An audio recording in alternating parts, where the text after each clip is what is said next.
What's going on, guys? It's Nick here. Back in the video, we've got another 4 teams on by this week, but the teams are a little bit worse than they have been in previous weeks, so probably not going to hurt your teams as much. Falcons, Colts, Patriots, and Saints all on bye this week, so if you have any of those teams, start making plans for that.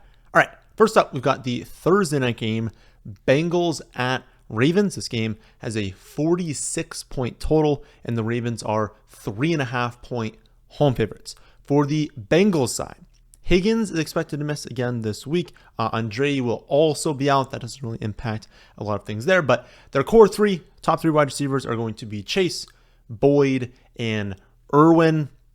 The matchup is absolutely brutal. Not only is this a Thursday game, which we in general should just assume is going to be lower scoring, going to be less efficient overall, but they're at Baltimore. Baltimore is, there's no consensus top defense, but they're inarguably a top 5 defense, let's say, probably inarguably top 3 this season. And so you don't really want to be starting secondary pieces against them. Chase is the only must start. And you're probably playing Joe Mixon regardless of matchup.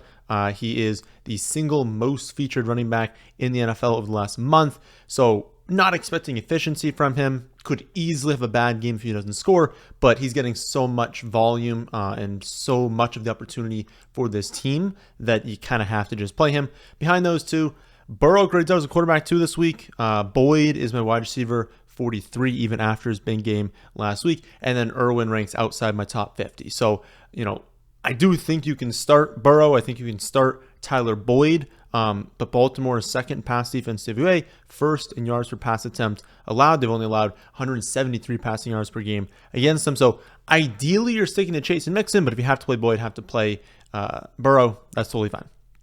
Then for the Ravens, since he has allowed the second most yards per carry, second most yards per reception in the league, they are 29th in rush defense, CWA 12th against the pass. So, not a very good defense. Overall, Baltimore should be able to find success this week. Lamar, Andrews, must starts every week regardless of matchup. I know Lamar hasn't been amazing recently. That's basically all touchdown related. Gus Edwards has 7 touchdowns over the last 3 or 4 weeks.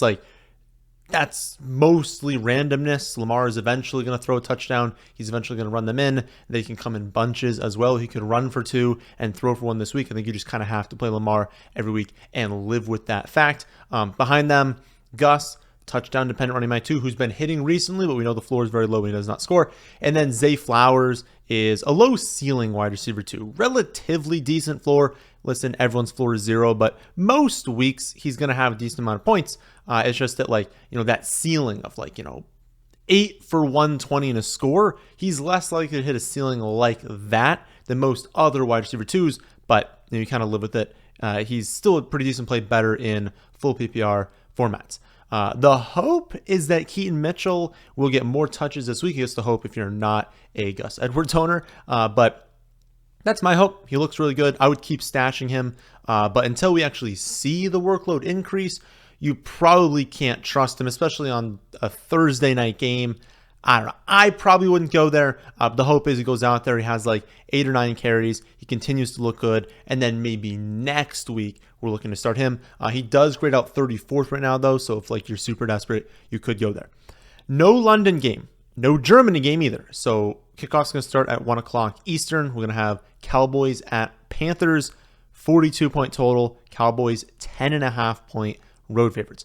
For Dallas, all of Dak, Lamb, and Pollard are must-starts, with Jake Ferguson being a quality low-end tight end 1, Brandon Cooks being a high upside flex play. Cooks has had a fairly disappointing season overall, but he's scored in 3 of the last 4 weeks, and he's coming off a really, really good game where the connection looks solid. He was getting open. He looked like what we thought he would look like all summer when we were well, if he's clearly their wide receiver 2, he's a great deep threat, why wouldn't he be able to have these explosive games with CeeDee Lamb, taking so much of the coverage away from defense, so much of their attention away on that team? So we thought he'd have more. Hasn't been doing that as much, but maybe this is a sign of things to come.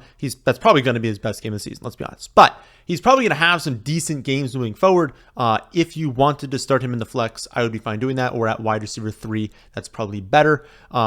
could easily go back to dudding, but I think that maybe that was something they can start leaning towards because, I mean, Gallup had a decent game last week. It was a long touchdown, but, Cooks is pretty clearly their wide receiver too. And also, I mean, they're going to score around 30, so there's plenty of production to go around. I also know Pollard's been incredibly frustrating.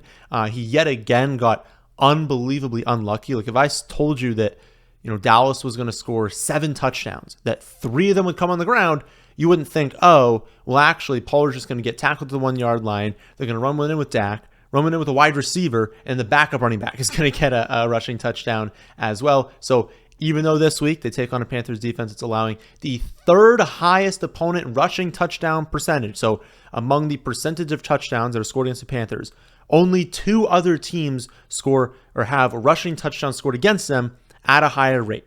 So who knows what's actually going to happen, but it's still another good spot for Tony Pollard. He still got red zone usage last week. They just happened to tackle him right before the end zone and then throw it on the very next play.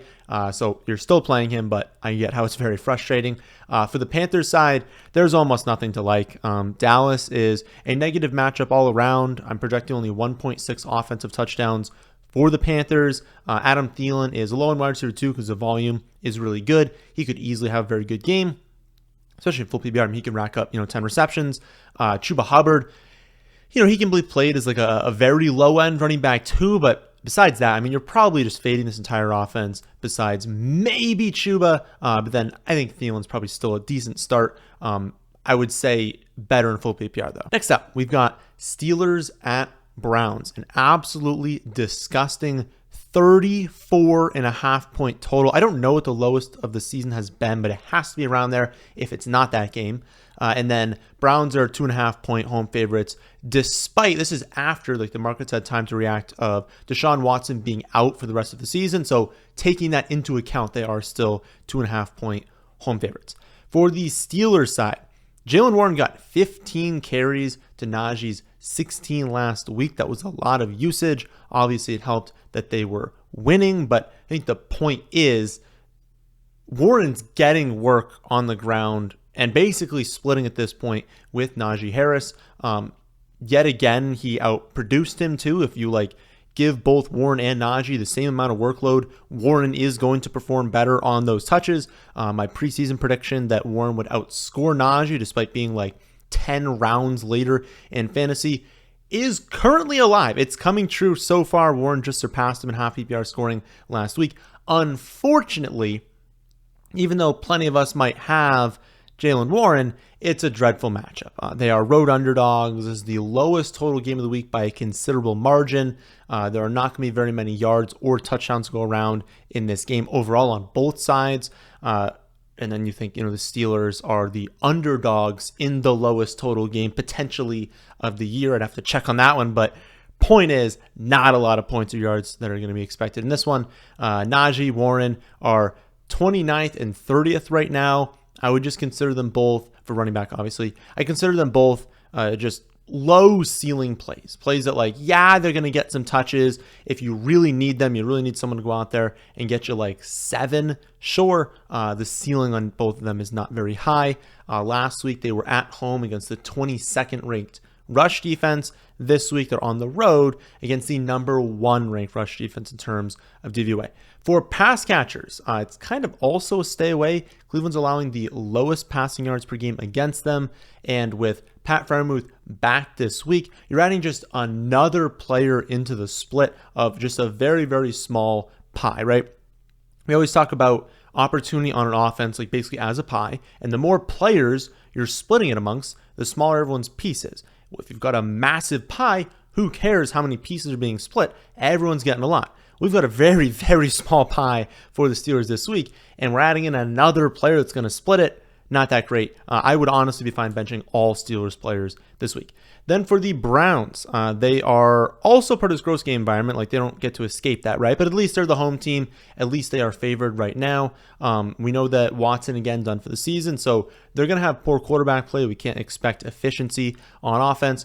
Jerome Ford is their best play, but he's still only a low-end running back too. David Njoku's fine to stream, a low-end 1, high-end tight end 2. Amari Cooper, fine as like a low end flex play. You could play Kareem Hunt at like running back 3 or second flex if you want to pray for a touchdown. But overall, if you've got a player in this game and a player in literally any other game that you're trying to decide between, I would just lean away from this game. It's not a good spot. I'm not expecting much production.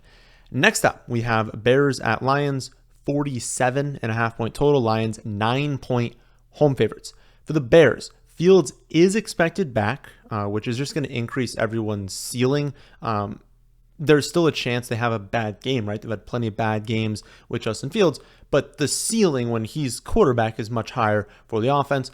Unfortunately, the matchup against the Lions is very difficult. Chargers went off last week, so, any given week in the NFL, right? Anyone could still go off against the Lions. We've seen multiple teams actually have really good games against them. I'm not expecting the Bears to join that group. The Lions do have a very, very strong run defense, and they play man at a very high rate, and so they reduce catch rate, increase yards per reception a bit, right? Because if you're forcing teams to throw the ball a little bit deeper downfield, that's going to increase yards per reception. But they're a good defense overall. I think that's the main point here, and I don't expect the Bears to just come in here and dominate. So when I also imagine that Khalil Herbert is probably back this week, definitely check on that, because if he's out again, we will still like Foreman a little bit. But if Khalil Herbert is back, the backfield feels like a stay away. Then you look at the passing attack and you're like, okay, Justin Fields is in play every week. He could run for 100 and a score, throw for even only 150 and 2 scores, and he's all of a sudden an amazing play. But definitely not a high-end option this week. DJ Moore, solid wide receiver 2, but not like an amazing play. Cole Kmet, solid tight end 1, but not an amazing play. I could definitely see, one of those two scoring a longer touchdown and being a good play, but I would be surprised if both of them had really good games. So you're probably starting Moore. You're probably starting Kmet. And if Fields was your guy, you're probably starting him as well. But no one grades out as a must play. And honestly, all of them have, a much lower chance of hitting their ceiling than they normally do this week. For the Lions, Goff, St. Brown, Laporta, all must starts. Gibbs, Montgomery, I don't want to call them must starts because maybe you have an amazing running back core, but they're pretty strong plays. I would be surprised if you're benching either one of them. The Bears aren't a good matchup, right? They've allowed the lowest yards per carry among any team against them. They're also allowing a very low rushing touchdown percentage against them. So teams are not choosing to run the ball in the red zone against this team. They're not finding success there, and they're being very inefficient when they do run the ball. So it is a bad spot for running backs. But the Lions have such a good rushing offense and such a good offense overall that I don't really think that matchup is going to matter. I think we're just starting these two no matter what. Next up, we've got Cardinals at Texans, high 47.5 point total. Texans 4-point home favorites coming off their second straight win and their second game in a row scoring 30 or more points. They are rolling right now. For the Cardinals, Houston is a negative matchup in terms of running back efficiency, but only one team allows a higher opponent rushing touchdown percentage against them. They've also played some, pretty mediocre running backs this season that have scored. They've let, I don't want to call like Rachaad White mediocre, but Rachaad White was never scoring touchdowns, gets 2 against them. Mixon was struggling with touchdowns. He scores against them.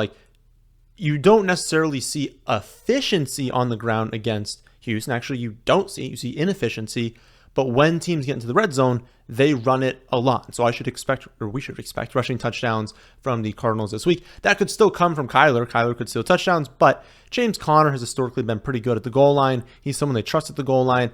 I think his chances of scoring this week are pretty high. I would play him again. He's probably not going to be efficient, but I think his chance of scoring is really good. Only other 3 really considering here are Kyler, Marquise Brown, and Trey McBride. I think honestly, McBride, we're just playing at this point. I think you're just playing him until he doesn't see a monster target share. I thought that, and it is true, Dobbs has a very high tight end target share. So whatever team Dobbs is going to be on, he's going to target the tight end aggressively. That's why it's so good for TJ Hawkinson now for the Vikings. I thought that would drop a little bit more with Kyler because Kyler actually has historically a very low tight end target share. But he's still, even last week, McBride had 1 billion targets. I think just keep playing him until he doesn't see a lot for like a few weeks in a row. So it really comes down to Kyler and Marquise Brown. And that just depends on what else you have. I'm fine using either one of them. If you have no other options and you want to play Kyler, absolutely. If you picked up Kyler and you have like Josh Allen or something like that, like now it's more of a discussion, right? But if you picked up Kyler to be your guy, nothing about this matchup is making me say no, definitely don't play him. And then Marquise Brown is, high upside flex play, hoping the target share goes up higher. But let's be honest, he was like an inch away from like a 30 or 40 yard touchdown last week. If he converts that, we're not really considering as much him as, we're probably considering him more as a wide receiver 2 than a flex play, and you probably would be less hesitant about playing him. We'll say that. And he was like wide open on this play. So high ceiling flex play, I would feel perfectly fine playing him. Then for the Texans, a lot depends on Nico Collins, depends on Dameon Pierce. I don't know if they're going to play this week. We kind of just have to wait and see on Thursday, on Friday, what's going to happen there. Stroud is a must start to me no matter what. I don't care which one of those two is playing, play him. But the status of Collins and Pierce matters a lot for everyone else. If Pierce is out, Singletary is a great play as a high-end running back too. If Pierce plays, I think honestly I would still play Singletary at running back 2. He'd just be a more low-end running back 2, but I would assume Singletary would still be the 1A in that situation. I don't think Pierce would come back after such a great week from Singletary and take back that job because Pierce hadn't been playing that well before. Then if Nico is out, Dell's a great start, definitely play him again, and then Noah Brown would be an awesome option in the flex. If Nico is back, then I'd still start Dell. I think I'd start him no matter what, but then Brown would shift back a little bit. He'd be more of a boom bust option, still someone you can use in the flex, maybe better in the second flex or at wide receiver 3, but would still be fine to use in the flex because he's honestly been amazing recently. And then Schultz. You're probably playing Schultz either way. I will note Arizona is a plus matchup to all positions except for tight end. The really difficult matchup for tight end. So I think you're still playing him, but lower chance that he hits his ceiling than usual. Next up, we've got Raiders at Dolphins. 46.5 point total. Dolphins massive 12-point home favorites. For the Raiders, we're really only considering their core of Jacobs, Adams, and Myers. Jacobs and Adams are must-starts for me this week, while Myers is like a really strong flex play. His target share has definitely dropped in recent weeks, but it's still at 22% on the season. He's still at 13.3 expected points per game. Both of those very strong numbers.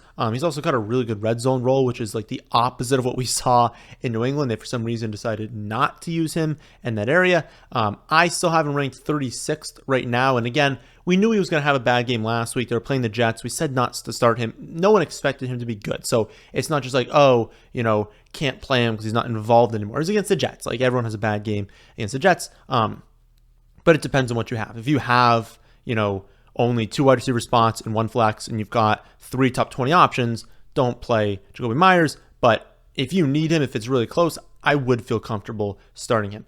Then for the Dolphins, basically start everyone. I mean, they're implied to score just under 30. I have them projected for just under 4 touchdowns, which is insane for a projection because projection is basically like average. We're saying like there's a very realistic chance they score 5 touchdowns this week, which is just crazy for an NFL offense, especially this season. Tua, Hill, Waddle, A-Chain, Mostert, they should all be in starting lineups. Obviously, that's assuming A-Chain is active and playing, right? But Mostert becomes a must play or becomes an even better play if A-Chain is out for 1 more week. Obviously, no, they can't all go off. Not all of them dropping 150 and 2, but you basically have to play all of them because they all have week winning ceilings. And whenever someone has a week winning ceiling on a team projected to score 30 and they're having a good season, they project pretty well, like you put them in your starting lineup and you live with sometimes having that dud because sometimes they're going for 150 and a score. Next up, we've got Giants at Commanders, low, 37-point total. Commanders, 9.5-point home favorites. For the Giants, only player that you're really considering is Saquon Barkley. I would play him as running back 1, and I would bench everyone else. I really don't even care how deep a format you are in. He definitely has a low floor just given how bad they are, but he's going to dominate the touch share. If they ever make it into the red zone, he's going to be who they're leaning on, and so you just have to play him if you got him, but I would be selling high on him this week. Then for the Commanders, it's a great spot for Brian Robinson and just like overall efficiency on offense. The Commanders are definitely a pass-first team that hurts Brian Robinson's carry totals, But I would get him to starting lineups this week. They are projected to win this game by, nearly a touchdown and a field goal. That doesn't happen very often for the Commanders. If they can get up by multiple scores, we could see a really big game for Brian Robinson. Sam Howell is also a good streaming option. Obviously, he's at risk of, if they get up big and run the ball, the pass attempts that he's been seeing, 40 plus pass attempts per game. That could not happen, but we could also see them score 4 touchdowns, and if he has 3 of them, he's going to be a really, really good play. And I honestly think that translates into Terry McLaurin. Has a low floor if he doesn't hit and then the volume goes away, but my guess is the volume's going to be there. Touchdown chances are there. I would play McLaurin at wide receiver 2. Everyone else is kind of a fringe option. We don't need to go to Gibson. And then Dotson had been seeing really good usage. We see his target share crater last week. It really is unfortunate they can't get him more involved consistently week to week. But until we see that production happen consistently, I just don't really trust it. I don't think I would play him. And then Logan Thomas, fine to stream, but the matchup is poor, and he hasn't really shown a ceiling this season. So if you really need like 4 for 40 with a hope at a touchdown, go to him. But he's probably not going to have a big game. Next up, we've got Chargers at Packers, 44-point total. Chargers 3-point road favorites. For the Chargers, Eckler, Keenan Allen, must starts, while Herbert is a very strong start. No one else really grades out all that well. Only other player you're really looking at is Quentin Johnston, Everett, Parham, but none of them have consistent enough or high enough target shares to really trust. They're all below 10% on the season. And while we've got Quentin Johnston trending up because, Mike Williams done for the season, Palmer could be done for the season, but at least for the next few weeks, he's out trending up, but he only has 1 game over 4 targets. He's yet to top 50 receiving yards in a game. He only has 1 touchdown overall. So he needs a little bit more time to develop. I think it's going to take the off season. I think there's a chance that over the next few weeks he starts to break out, but my guess is next year. That's where we more be looking at him in fantasy. I don't think you need to start him this week.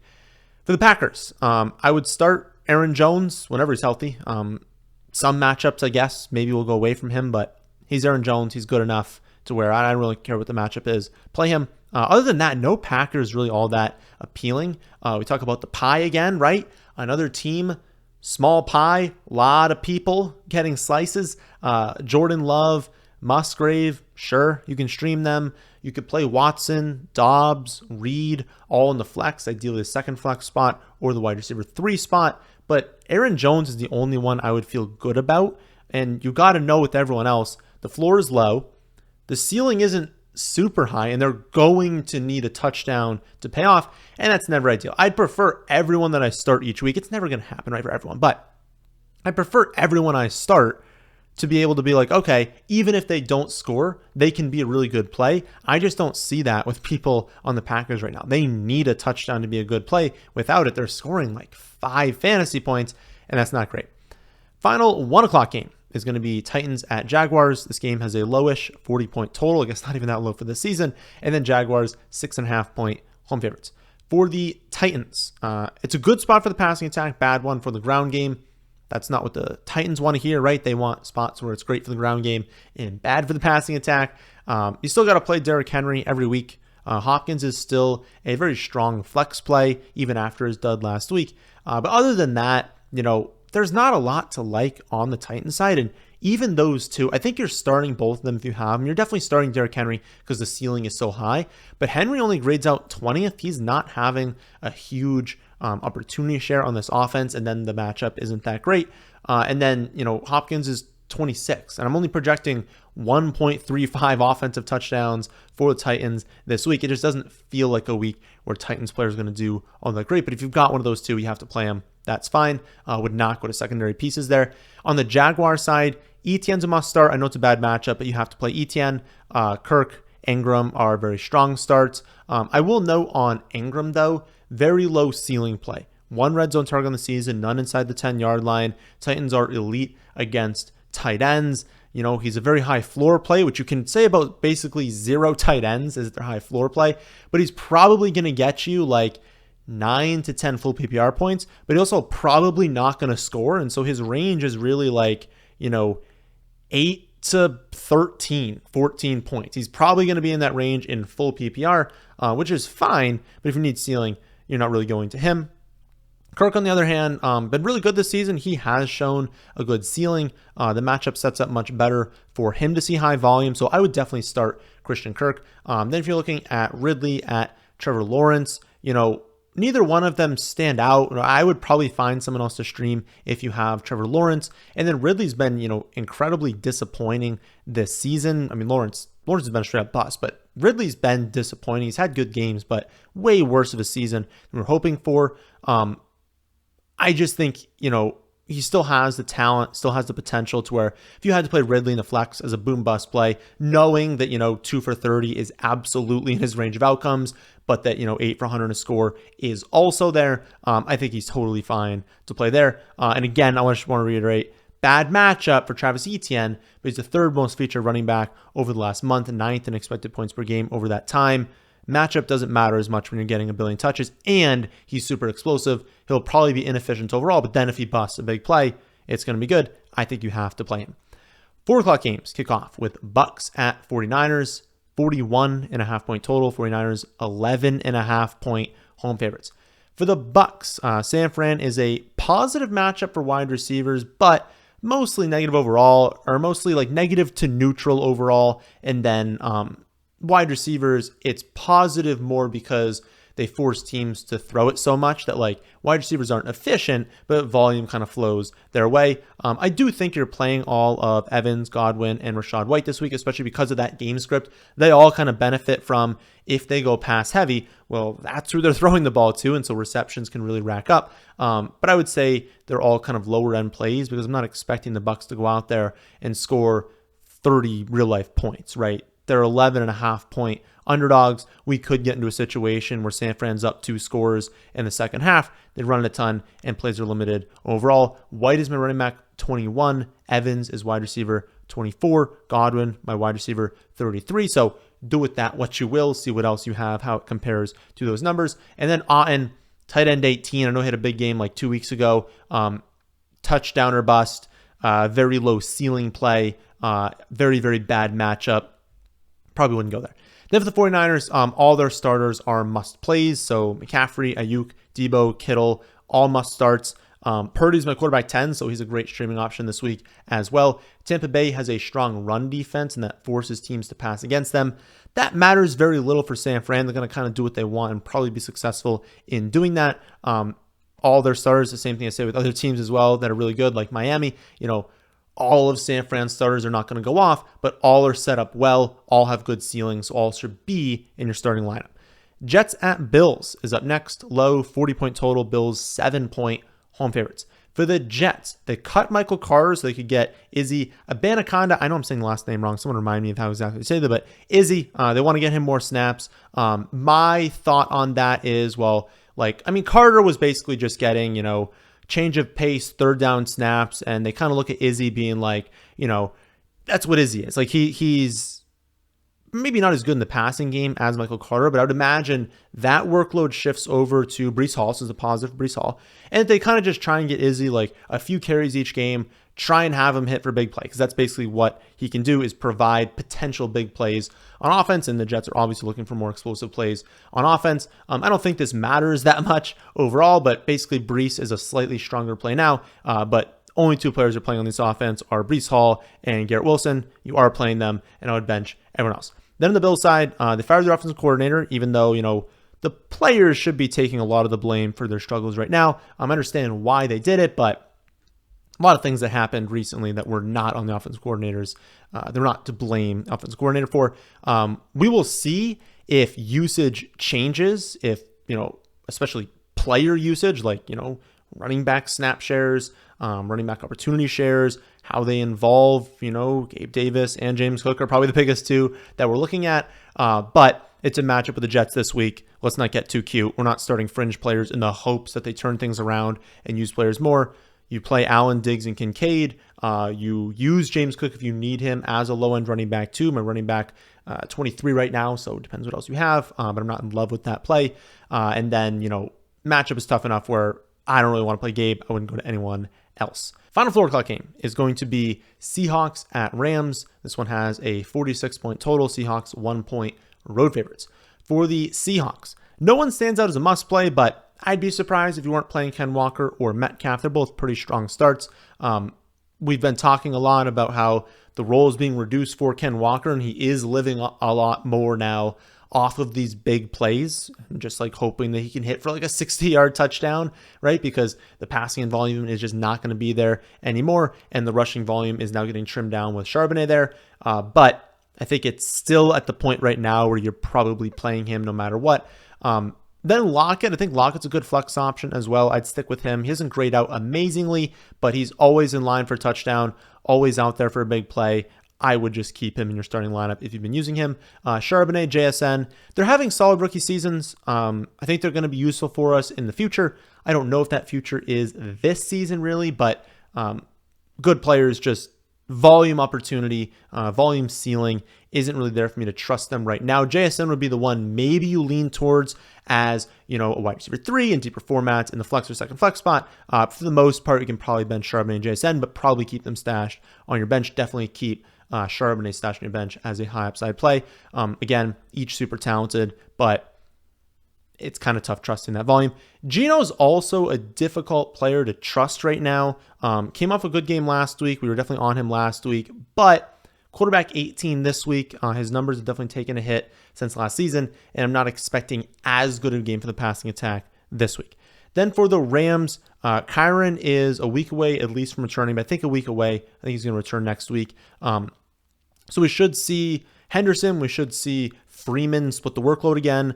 Seattle is a plus matchup for every position. And so if you need to lean on them as a desperation play, I think it's fine to do so. Just understand, I'm not expecting Henderson to go out there and have 70 in a score with multiple receptions, right? You're still praying for a touchdown from both of them. Aside from the running backs, Kupp, Puka, I think you got to start both of them. Not a lot to both go off, but one of them is probably going to go off. It'd be pretty surprising if they lead a 0 again. These two just have unreal target shares as well, and so they take so much of the volume that everyone else could have a good game, but it's kind of hard to trust. So I would just play Puka and Kupp for the passing attack, and then I probably wouldn't play Stafford. Sunday night game is going to be Vikings at Broncos, 43.5 point total. Broncos currently 2.5 point home favorites. For the Vikings, we will see what the status of Jefferson is this week, but if he's active, obviously play him. And then if he's active, all of him, Dobbs, and Hawkinson are must starts, while Addison is a strong flex option. If Jefferson were to miss this game, you kind of bump up Addison to a locked-in wide receiver 2, and then Osborne would be, a quality flex play. No one you have to start, but someone that if you needed to play would be totally fine to do so, and that's assuming he's back, obviously. The Broncos have improved a lot on defense since the start of the season, but they're still getting ripped apart on the ground, and the Vikings offense has proven that they can put up points against any opponent. Speaking of the ground game, going to be interesting to see here. Pretty sure Madison is going to miss, and so they're down Akers, they're down Madison. I would imagine that Ty Chandler takes over this week as their top back. I don't know if he'll be featured because do they activate other running backs? Probably, but how much should they go to them? I don't really know. They were already mixing in Ty Chandler before the concussion to Madison, though, so it's not like we're fully projecting this being like, well, maybe they'll use Ty Chandler. Ty Chandler is probably going to be the top back. It's just how much of a split is there going to be? I'd imagine we kind of learned that throughout the week. But if everything holds right now and he's expected to be the lead back, he's probably going to be a running back 2 by the end of the week in the rankings. Then for the Denver side, a lot less to like. I mean, Javonte Williams has been great recently. The touches are there. He looks awesome. He hasn't been going off or anything, but he's had some really good games. He's now 6th in expected points per game over the last month. Again, hasn't hit for a monster game, but the volume is there. The talent is there. I think even a tough matchup, definitely play Javonte Williams. Behind him, you could flex Sutton or Judy, with Sutton being the lean right now. He's playing better. You could stream Russell Wilson if you had to, but none of them stand out. They're another one of those plays that it's like you're just really hoping for a touchdown. And then finally, we've got the best game of the week, Monday Night Football. Eagles at Chiefs, 46 point total. Chiefs 3 point home favorites. For the Eagles, Hurts, Swift, Brown, all must starts, while Devonta Smith is a boom bust flex play. And then Goddard, I don't know if he's going to be back this week. If he is back, you're probably starting him because they wouldn't bring him back and then not give him a high snap share. I think he's expected to miss one more week, though, so we will see on that front. It doesn't change anything. You're still starting Hurts, Swift, or Brown if he plays or doesn't play. It would impact Devonta Smith definitely a little bit, but I think the analysis for Smith would be the same. Sure, he'd be a slightly better play if Goddard is out, but regardless, he's a boom bust option. He's a player that, if it's close between him and someone else, I would probably lean towards starting Devonta Smith because even though he could definitely have a bad game, so could everyone, and he's got a week winning ceiling. Then for the Chiefs, Mahomes and Kelsey are the only must starts. Pacheco is probably the only other player considering as well, and even he's only like a low end running back too. There's just so many wide receivers that get like around 10% of the targets, and the Eagles are, obviously a very quality defense, and so they're going to spread everything out. None of the wide receivers grade out that well. I mean, Rashee Rice grades out the best, and maybe, post-bye, he gets that bump. But until we see that, it's kind of difficult to trust him. And then going back to the other running backs, it's like, well, the Eagles are second in rush defense CVA. They're limiting yards per carry by about 10%. And so it's like, Pacheco is already not someone who's going out there and getting like 20 carries, like even 20 carries. He's not really doing that. He gets into upper teens at best. And so a touchdown dependent play, someone you can play, but really just a low end running back too, and definitely a lower chance of hitting a ceiling than usual.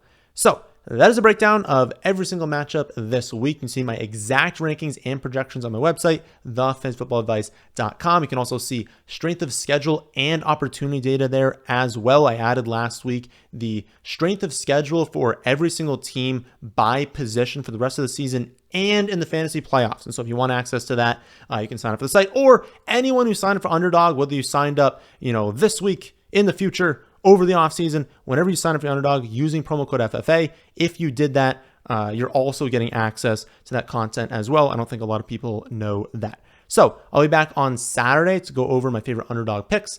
That, my friends, is in this one. Hope you all did enjoy. If you did, how about hitting the like button? How about subscribe to the channel if you're new here? Thanks for watching.